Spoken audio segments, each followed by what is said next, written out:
Well, in our reading yesterday, we looked at the completion and the dedication of the temple there in 1 Kings chapter 7 and 8. And today we look at another account of that same completion and dedication of the temple. We look at that today in 2 Chronicles chapter 4 through 7. And the difference that different accounts brings different details.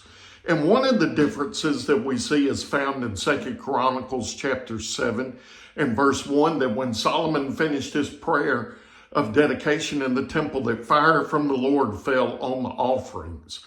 We also see another difference here in 2 Chronicles 7, that God spoke to Solomon after the dedication.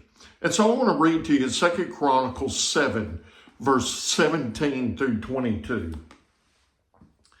As for you, if you walk before me as your father David walked, doing everything I've commanded you, and if you keep my statutes and ordinances, I will establish your royal throne as I promised to your father David.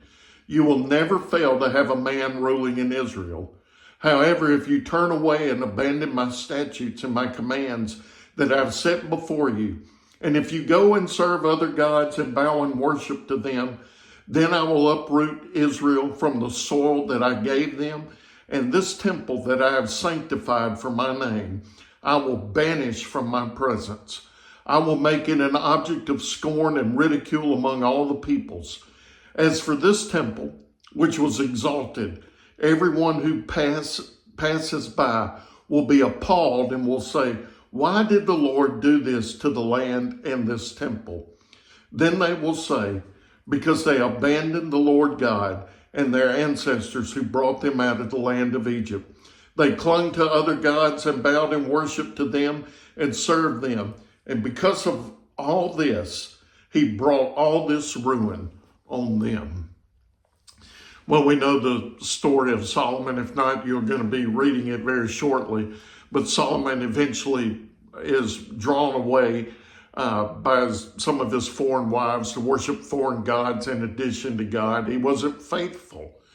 And we see that the nation of Israel, the people begin to follow other gods, and they're pulled towards that as well.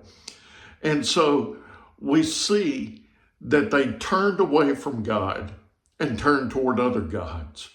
And likewise, I think that you see this pulling away from God and turning towards other things here in America today. You know, one of the saddest things to me is to go and visit a closed church. I love churches. I love looking at churches, and we'll go to some, where that are still standing, that people keep upkeep, but are no longer a church anymore. Well, why are they not a church? Well, it could be things like population. There's church there at Rocky Springs, church there at Rodney, and places like that where the population has moved away and trying to keep historic churches. But I believe that many times what we see today is churches are closed because the people are turning away from God and turning towards the things of the world. And so let's not follow the Israelites that led to the temple being destroyed, which will lead to churches being closed today.